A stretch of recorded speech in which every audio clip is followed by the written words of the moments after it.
Welcome back to Dear Dr. Tracy. I'm so glad you're here. Before we dive in, if you've been enjoying these conversations, I would love for you to take a quick moment to pause, rate the show, and hit subscribe so you don't miss future episodes. Your support truly helps get these important conversations into more ears. And a quick reminder, my new book, You, Your Husband, and His Mother, is officially available for pre-order. It's packed with stories, strategies, and tools to help you strengthen your marriage while navigating those tricky family dynamics. And here's what I want to emphasize. I hear from so many people that they do have good relationships with their mothers in law, so they wouldn't necessarily need this book. And I want to share that this book isn't about just for people who have a quote unquote toxic mother in law, but it's also for people who want to maintain the connection they already have. I walk you through several different tools and strategies. My method, the Vault method, is a 5-step approach that's really going to help you keep your marriage and your relationship with your mother in law or an extended family member in that healthy place. All right, you can find the pre-order link right in the show notes. I can't wait. I hear from so many of you that you are excited for this book. Now, on to today's question. This initially started as a question box, and then I asked for more details. So if you've ever felt like your words come out sharper than you meant them to, or like your partner is waiting for you to mess up, this episode is for you. We're going to unpack what's really happening in these moments, how our inner critic plays a role, and the most important part is what you can do to break out of this cycle and find a new way forward together. So this question comes from Melissa, and initially she responded to my Instagram story box, which was asking, share your highs, lows, or difficult moments. And she wrote in, I always seem to say the wrong thing or say something to hurt them. Initially, when I got Melissa's comment, I thought this: some people have an over-attunement to perceived or actual rejection. There's also this term called rejection sensitive dysphoria. Now, the perceived part is really key. Are people saying what you said is wrong, or is this the story you tell yourself? And who defines right or wrong? And I also added in, if someone is upset about something, it doesn't necessarily make you wrong. And this is the piece that I teach in my first book. I didn't sign up for this, which is all about interdependence and differentiation, because someone is allowed to have hard feelings around what's happening. And at the same time, what you have shared might not actually be wrong. And the space where we come together in interdependence is by seeing my impact on you and also knowing who I am, that I am not wrong or bad, but I can see the impact on somebody else. But I got more detail because so many of you responded to this story share saying, "Ugh, I feel the same way." So Melissa shared more, and we're going to work through exactly what she shared. So here's what Melissa said. She said, so my husband always says it's not what I say, but how I say it. I mean well most of the time, but my words come out wrong, are too critical, and end up hurting my husband. And honestly, a lot of times I'm actually unaware. I'm an Enneagram 1 and have an inner critic that's always on. So when I say something to him, it seems way less harsh than anything I say to myself. Oof, can we also just relate to that? I'm going to derail us right away here in this question here. I want to just acknowledge here that a lot of times our partners don't understand that how things come out is so much softer than what it is that we say to ourselves. Or I also have said this to many couples in my therapy room, which is how she communicates with you, not excusing how it comes out, but she has learned to communicate in this way from her own family. And it is just a sliver of the criticism that she experienced growing up because she's trying to break this cycle. And that dose of compassion right there just hits so hard. Okay, so back to what Melissa said. Melissa said, also, many times I have an idea of how I want the day or date to go, and then one simple comment in the wrong tone or interpreted the wrong way, and the whole day derails or the whole date derails. It's so frustrating. So this is where she puts out, say, a bid for connection. It's not taken the right way. And then he has a hard time getting back on track. So it's almost like getting sucked into quicksand or glue. She said, it's so frustrating. I feel so helpless to get out of this pattern/cycle. I struggle with my words, and my husband seems to just wait for me to say something or quotations mess up so he can say, There you go again, ruining the day or moment. Would love any advice. Okay, I want to start here because I can feel how much this pattern weighs on Melissa. And she intentionally took the time to come back into our DM together and share this with me. And I also know this from working with my clients. It is so hard when you're trying to connect, but you then end up getting swept away in your negative cycle. You say the thing, you had intentions behind it, words and tones are misinterpreted, and then everything unravels. So I'm going to break this down together because there's so much in here to unpack. And I want you, those listening today, to have some practical tools to help shift this dynamic. So let's start here with Melissa sharing that she is an Enneagram 1. I just did a corporate session on personality, stress, and the nervous system. And everybody in this group of women, they all walked away with a deeper understanding of who they were. I have to admit, it was one of my favorite sessions that I've given. And we had a number 1, we had an Enneagram 1 in the group. And I said this to her, I said this to each person in this group because we had ended up having one of each Enneagram type, at least in our group. And I said, we need people like you. You are so powerful. Here's the role that you play. And I said, so know that we need your 1. So I want to identify first that your self-awareness of knowing that you have this high inner critic and knowing that your Enneagram 1 plays a role here, this is huge. So if you are a 1 or you know a 1, you're likely deeply attuned to improvement, structure, and doing things right. And this is how they show up in the world. And we need these people because they help us to get things done and to do it accordingly. The challenge, though, is that sometimes there can be this high inner critic that's relentless and constantly scans for when other people are not doing it this way. And I think the hard piece around this is because you're so used to this voice, it can feel like the way you communicate with others is much softer than it actually lands. I have a 1 in my life, and she brings something so beautiful to our friendship. And at the same time, I also know that she follows those rules and holds herself to those high standards that if others do not, it can feel almost like this personal attack.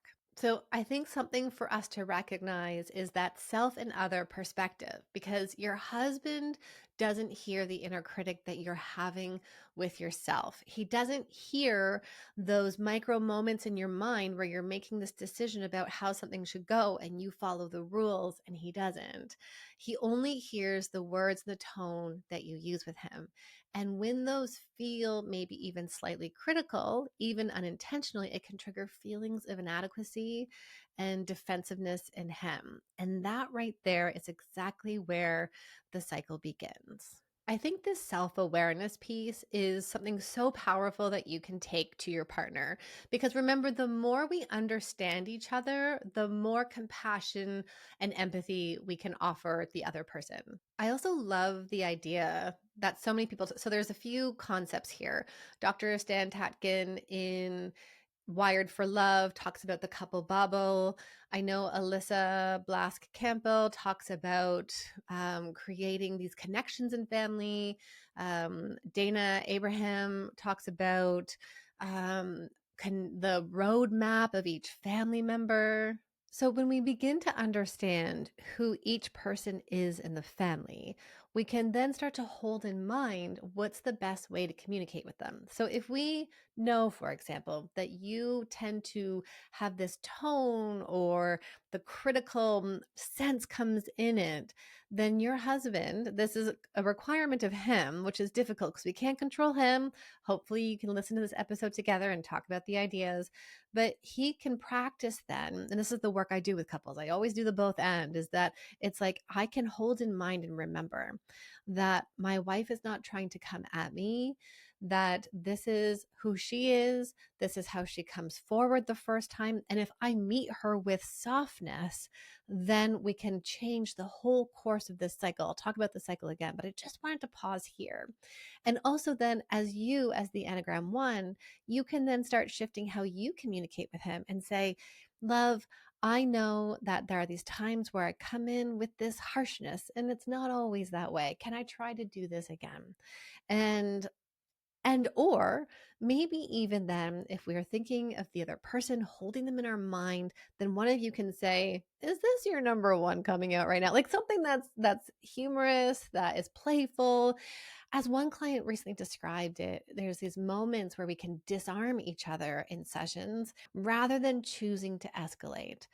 So I'll talk about this with the negative cycle shortly, but there's this element here as well where every interaction, you both have a choice point. And you listening, you can only choose what you do in that moment and how you respond to things. And the same goes for your partner.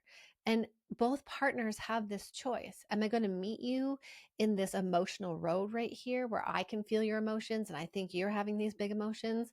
Or am I going to take the high road? The high road is the front of our brain. And there are so many ways that we can tackle getting into the high road, which sometimes humor is a great way. It can also be a squeeze of the arm. So it's a connection, a co regulation. It can also be just naming something. Naming something out loud gets the front of your brain online, which says, oh, I think I'm having a big feeling here. Hang on. That didn't come out the way I really would have wanted it to. And that right there is how you start to change what's happening between the two of you. All right, I'm going to go big picture because here's what I want you to know. This isn't about being a bad communicator or ruining the moment. Instead, this is about emotional safety between you and your husband. I do this inside Be Connected. This is my online relationship program, which has reached thousands of people throughout the 5.5 years that we have been live. And this is all about identifying the patterns in your relationship and being able to make real changes. So I'm going to first talk about the cycle that I suspect is happening here. And then I'm going to come and leave you with 3, maybe 4 things that you can do. Okay. So when your partner hears a critical tone, it's likely that it triggers something deeper for him. Maybe these are feelings of inadequacy or a fear that he's not enough for you. And those feelings most likely originate much before he found you. Those are often deeper feelings. But then he responds to you with a, there you go again, or you're ruining the day. This is him protecting himself, even though it ends up creating more distance between you. And it's tricky because when we go into these self protection modes, it is this, in a sense, emotional fusion. Because what we do in that moment, I'm putting my hands together because this is often, I'll do it right here. It's emotional fusion, one hand on top of the other. Because right here, it's this loss of ability to see that you are having some experience that probably has nothing to really do with me, but I'm vacuuming it into myself and making it about me. As soon as I make it about me, it doesn't feel good. You better believe I'm going to protect myself. And that protection right there is often connected to this old mechanism of how people remained connected to their primary caregivers. Remember, as children, we saw parents do something that we might do now. We had parents do that thing to us, which we might do now in our romantic relationships, or we learned to do the thing to help keep ourselves protected and connected with them. I recently had a client not talk about the relationship with their caregivers, but actually a sibling relationship, of how there was bullying between these two siblings and the parents didn't interject and or interrupt and stop the bullying pattern. And right there was how this person learned to develop these protective mechanisms because they had to, because it was every day this experience with this sibling, and that would lead them to feel like I have to protect myself while also remain connected in this family. So then when we go back to the cycle, when your husband says, there you go again, right? So he's popped up. It's in the emotional part of his brain. He's not connecting with you. He hears this as criticism. He's protecting himself. This then triggers something inside of you. This is the infinity loop. It's the infinity negative interaction cycle. It's lesson 3 inside Be Connected. It's my favorite lesson to recommend to people because it's at the core of emotionally focused couples therapy. And also for those who have pre-ordered my book, It's also a part of chapter 4, which helps you identify those patterns within your own marriage. But so here you are, something is triggered inside of you. And maybe it's even shame because you feel like you can't get it right. But whatever it is, it leads you back into the cycle and both of you not being able to break it and feeling further apart. And it's tricky because that cycle piece then is, how do we then get back together? What is it that you both need so this doesn't derail? And Melissa, you had said earlier that then this derails the entire date. And that to me says that your husband stays longer in this sense of dysregulation. And now the question is, if this is going to continue happening, how do we find together a way to become regulated back again? I know you as listeners must be familiar with me completely derailing this, and I'm doing it again. And this is one of the reasons why I love answering your questions, because so much comes to my mind about where we're going. And if you see my scripts that I write ahead of time, you know I'm not methodical by following the script to a T. But okay, here's what comes to mind in this moment. I had this beautiful session with a couple, and we made some great movement in the escalation of their patterns that were now leading them to both shut down. And we talked about how there's this experience between the two of them that then can lead them to get defensive and to get critical, and they both end up shutting down. And so I started talking about, what would it be like to choose one of 3 roads. So this specifically is for if your partner can't get back on track, tends to hold on to something, or you're just not sure where you're at. So this isn't necessarily the repair, as in I've done something to hurt you and I'm repairing this specifically. This is more about, how do we get back on track for the date? And I recognize too, because a lot of listeners are parents, and it's like we get such little time together, and then one thing, and I didn't mean that, and now it's completely derailed, and we just want to feel good again. So this is for this moment. So one of 3 things you can do. And I also talk about this in my After the Fight workshop, which is inside Be Connected. So if you're a Be Connected member, you can access this workshop. It's also one of my favorite ones. So there's 3 things you could do. So 1, you take a mulligan. And as I've been golfing with Greg, I get to learn all this golf stuff. I only ever do 9 holes, by the way. I can't go any further than that. But the mulligan is, you ask for that 1 extra shot. It doesn't go against your score. I'm not a golf expert. I'm sorry for people listening if that was not a very good explanation. But so you say to your partner, can I take a mulligan? Can I have a do-over? Because you notice in that moment that you're starting to get derailed, so you come back together. Okay, that's the one thing. The second one is touch and connection. And this is it about putting your hands slowly, gently, firmly on your partner's shoulder, or grabbing their hand if you're in the car? This couple described them as being in the car, and so it was like a squeeze of the hand. And that for this person was like, that would just completely disarm me in that moment, right? So again, we're not doing the big repair on the big moments. We're just trying to get back onto the same team and to get into a sense of calm and regulated. So 1 is take the mulligan. 2 is the physical touch in some way, a very grounding, soothing touch. And then 3, the other one is an expression of gratitude or appreciation in some way. And in that moment, you get really specific. You say, there is no one else I would rather be on a date with right now. Or, this morning when you packed the kids' school bags and you got us all out the door, it was like magic, and I can't imagine doing this journey with anybody else. Or you find something smaller to say, saying, I'm so glad we're in this together, and I get to look over at you and it's you and I. This is the way we get out of that dysregulation into a little sense of connection moving forward. Okay, I've zoomed out. I'm coming back in. So let's go into 3 things I'm going to offer you to tackle this. And for the purpose of this episode, I want you to have these tangible things moving forward. But of course, if you're looking for more, join me inside Be Connected. We deep dive on so much of this through the several workshops. Any workshop I have offered throughout the years is located inside of that. The lessons, I have 12 core lessons of the key principal skills you need to learn in your relationship.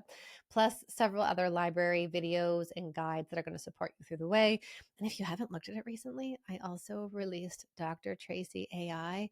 She's inside my program, and she is so good that if you are stuck, if you've just had a blowout, you go to the bathroom or your bedroom and you say, "Hey, Dr. Tracy," you describe the situation and you get that immediate response right away. It's the same platform that people like Matthew Hussey, Lewis Howes are using, and she has been incredible to watch grow. So it's not just some random AI person or bot, it is a piece that has been trained on my actual lessons and teachings and the 5 years of my coaching calls. Let's move forward. So, the first thing you can do is really this hard skill that you're going to practice.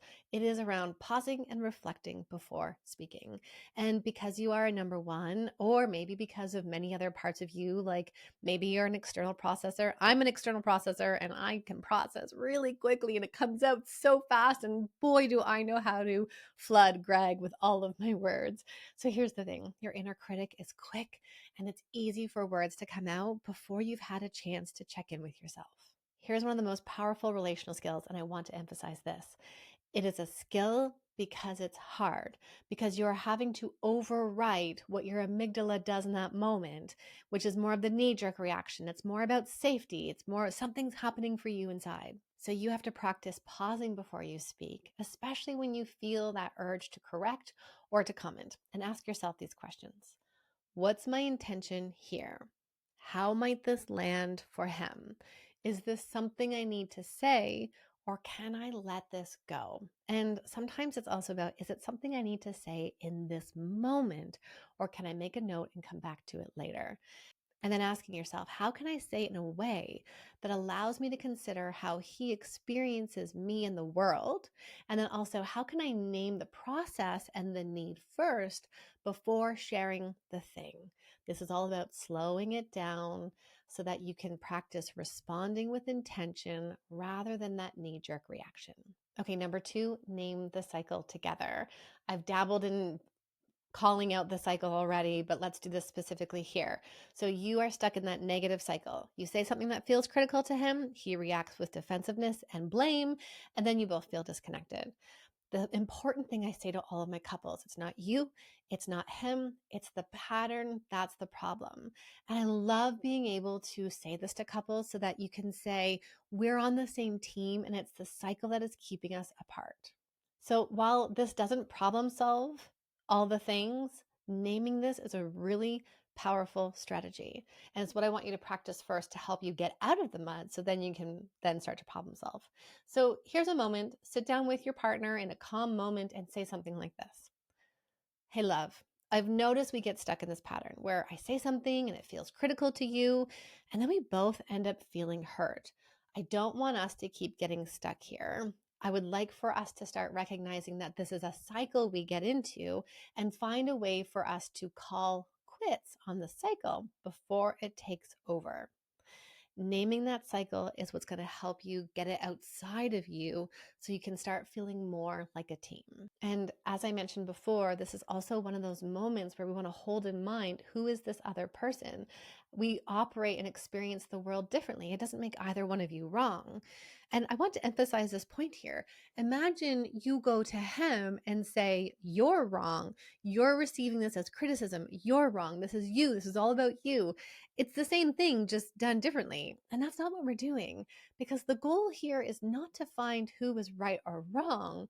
The goal is to co-create together so that you can feel more connected, so you can problem solve, so you can feel like a team. And this requires both of you to do that inner work. And as I mentioned earlier, this might be a piece of work for your husband to do, which we don't get to control him. But this piece is, where does that come from that you experience me as doing this? It's a bit of a deeper question to explore. Okay, third, soften your startup. I want to emphasize that when people ask me questions, and Greg and I actually talk about this around the coaching work that I do, because he's sometimes like, oh, like you're really challenging these people. And are you doing it? Like, is this a good thing? And my response is always, I do this with the most compassion possible. Because if you come to me and you want me to give you the list of 3 things your husband has to do differently, we're not going to make any change. I will sit with you in this supportive role of saying how hard that is, et cetera, et cetera.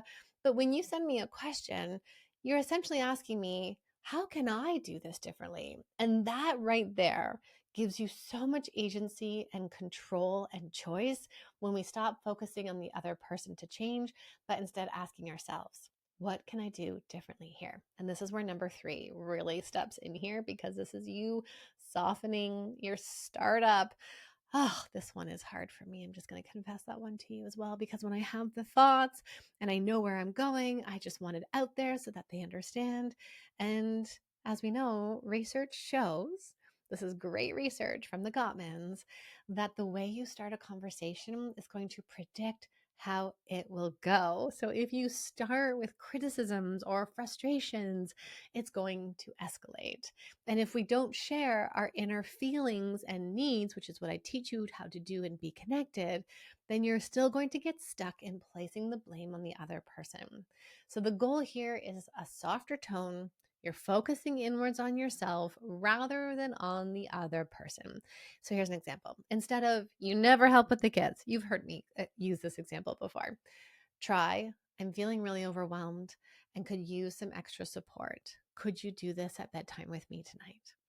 Instead of, and I made this one up because I don't have the examples from Melissa, instead of, your weekend planning is a terrible idea, or this date just doesn't feel good, I don't think it's a great idea.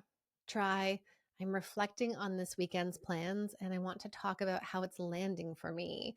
There's something for me that it's not feeling good and I need for us to be on the same page. And you might also say, can I ask you to hear me in what my feelings are?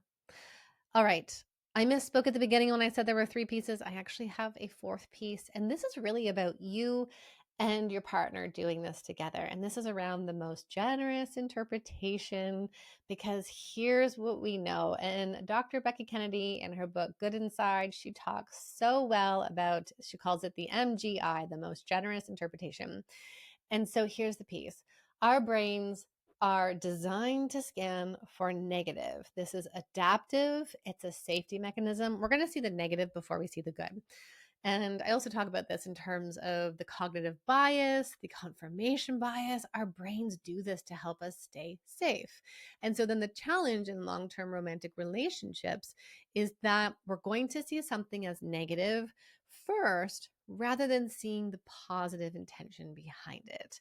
So the most generous interpretation is by asking yourself, what could possibly be happening for this person if I were to give them the MGI? So this might sound like, oh, I know Greg got the kids off to school this morning and there was a meltdown over the lunch selection and having to do the dishes and then making their beds before they got ready for school. And I know then that this kind of text to me, which feels a bit short, or how he approached me after drop off is short, then I can say, of course, it's a bit short because he had a really hard morning and his nervous system must be shot. Or I can say something like, he didn't consider how that might have landed for me, or he just had a really hard call. You get the idea, right? So I think it's so important then when we come into a relationship and we say something like, how can I give my partner the most generous interpretation here around this really hard moment? And that's something for both of you to do. All right. I've already talked about repair, but also let's talk about repairing in that moment, because it can sound something like this. I realize my tone came out harsher than I intended. I'm sorry. I didn't mean to hurt you.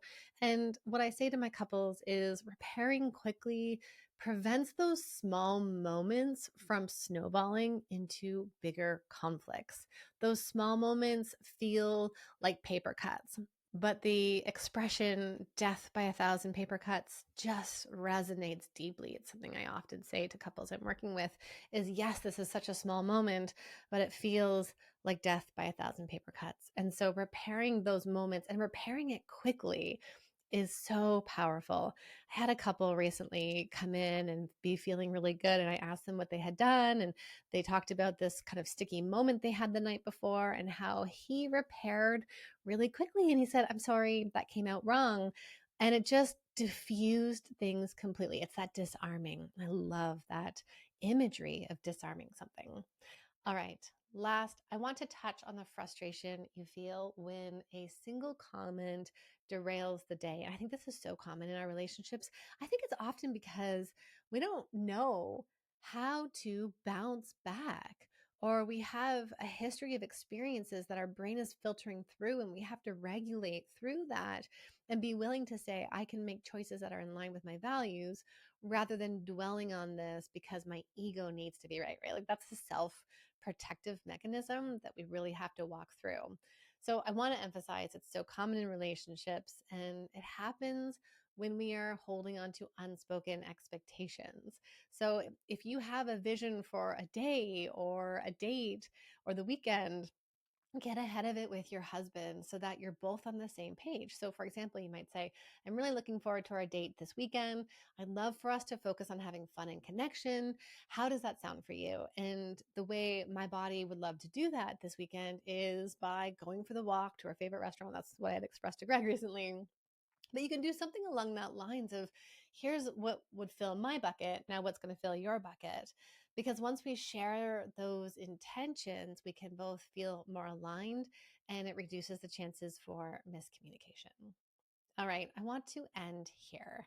This is hard work, but I also see your willingness to grow and change. I am so grateful that Melissa paused and responded to my DM to her, that she said, yes, here's more information. And I'm also grateful for you for clicking play, for joining me here, for showing up in my DMs and asking questions. I've got the form for you to submit your question. Please do that because it's just what helps me connect with what's front and center right now for you. And I love being able to connect with you in this way. So I'll finish off by saying this. You're here, and this is what matters the most. And you're not alone in this, and that with small, intentional steps, you can create a new pattern in your relationship, one where you end up feeling more connected and supported. All right. Thank you for listening today. I would love to hear from you. How did this episode land for you? What's the one piece here that feels like a good starting point? All right, I'll see you next time. Thanks for being here. And remember, you are right where you need to be. I have to remind you at the end of every episode that this information is for educational purposes only and does not substitute for the care from a licensed mental health care provider.